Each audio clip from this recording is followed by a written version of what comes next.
नमस्कार दोस्तों, मैं अंकुर उपाध्याय स्वागत करता हूं आप सभी का एक बार फिर से अपनी नई वीडियो में। दोस्तों, मॉर्निंग में बीएसई के शेयर में करीब 3% की गिरावट देखने को मिल रही थी और अभी करीब 1% से ज़्यादा की तेजी है।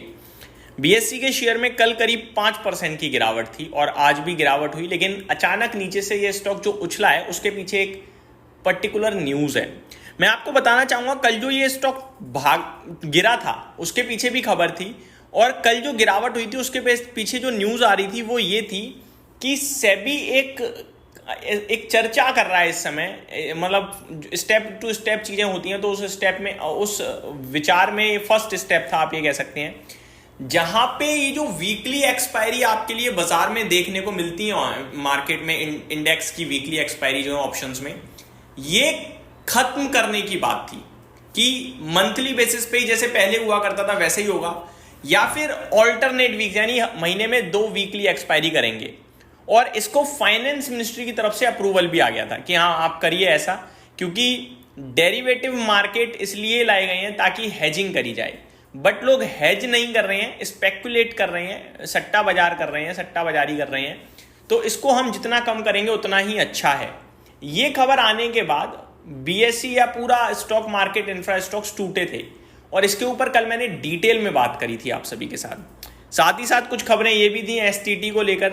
लाइक ऑप्शंस में तो आपको पता है एसटीटी लगता नहीं है तो सरकार की कमाई नहीं हो रही, तो सरकार कह रही थी कि एसटीटी चार्जेस बढ़ा दो ऑप्शंस पे, उससे क्या होगा, ऑप्शंस महंगे हो जाएंगे। फालतू की बात है, एसटीटी बढ़ाने से कोई ऑप्शन महंगा हो जाएगा? कुछ भी नहीं होने का। 15-20 रुपए लगा भी दोगे तो क्या महंगा हुआ, 100 रुपए भी लगा दोगे तो क्या महंगा हुआ। ऑप्शंस में जो काम कर रहा है उसके लिए 100 रुपए कोई बड़ी बात है, वो सट्टा बाजारी करने जा रहा है। तो ये तो सरकार अपनी जेब भरने के लिए कर रही थी। साथ ही साथ कैश मार्केट की बात करी जाए, जहां पे थोड़ा कम ट्रेड होता है, जहां पे एसटीटी भी लगा हुआ है, जहां पे सरकार की भी कमाई है, वहां पे मार्जिन बढ़ाने की बात करी जा रही है कि वहां पे मार्जिन ज्यादा देने लगे ताकि लोग कैश मार्केट में ट्रेड करने लगे। यानी सरकार को किसी के फायदे नुकसान से फर्क नहीं था, सरकार को अपनी जेब भरनी थी। ये कल खबरें चल रही थी और पूरा का पूरा स्टॉक मार्केट, इंफ्रा स्टॉक्स टूटे आपके लिए। लेकिन आज जो बीएसई के शेयर में करीब 12 बजे एक अचानक उछाल देखने को मिला है और अभी शेयर 2400 रुपए पे ट्रेड कर रहा है, करीब 1.25% ऊपर। उसके पीछे पर्टिकुलरली न्यूज है कि सेबी ने एक चीज कंफर्म करी है। सेबी ने कहा है कि ऐसी तो कोई बात ही नहीं चल रही है कि हम स्पेकुलेटिव मार्केट खत्म करना चाहते हैं या ये आपका वीकली एक्सपायरी को खत्म करना चाहते हैं।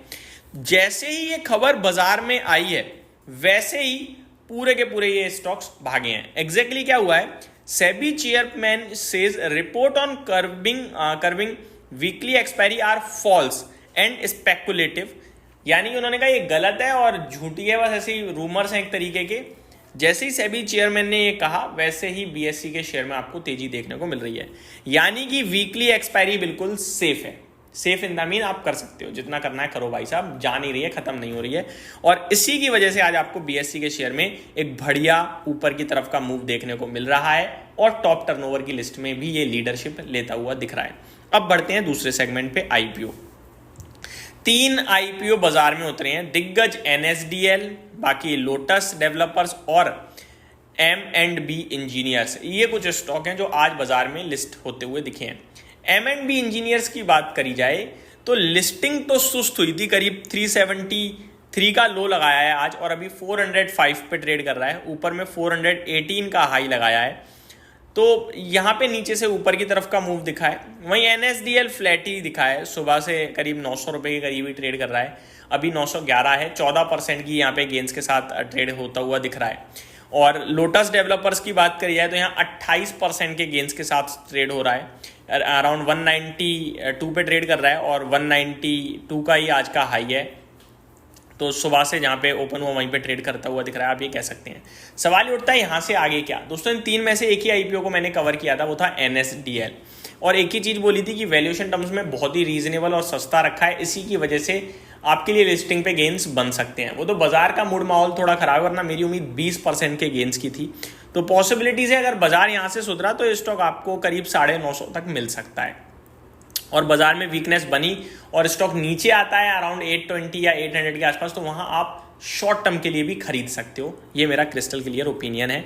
एक्चुअली में इवेंचुअली ये स्टॉक आराम से आपके लिए 4 डिजिट में पहुंचना चाहिए और ज़्यादा दिन नहीं लगाएगा, क्योंकि NSDL और CDSL के वैल्यूएशंस में करीब 20 के PE का फर्क है। पीई का फर्क तो रहेगा, लेकिन बाजार अगर ऊपर जाता है तो NSDL ऊपर जाएगा, सॉरी CDSL ऊपर जाएगा, और CDSL ऊपर जाएगा तो NSDL भी डेफिनेटली ऊपर खिंचना चाहिए। तो ये मेरी तरफ से आपके लिए स्टॉक और जो सेबी की तरफ से क्लियरिटी आती हुई दिखी है उसके ऊपर डिटेल्स थी। बाकी बाजार आपके लिए इस समय देखा जाए तो वापस से 24,600 के ऊपर निफ्टी निकला है। बैंक निफ्टी में 55,500 का लेवल देखने को मिल रहा है। वहीं मिड कैप स्मॉल कैप में गिरावट थोड़ी हैवी देखने को मिल रही है। इस वीडियो में सिर्फ इतना ही। Thank you so much for watching this video. Have a great day guys.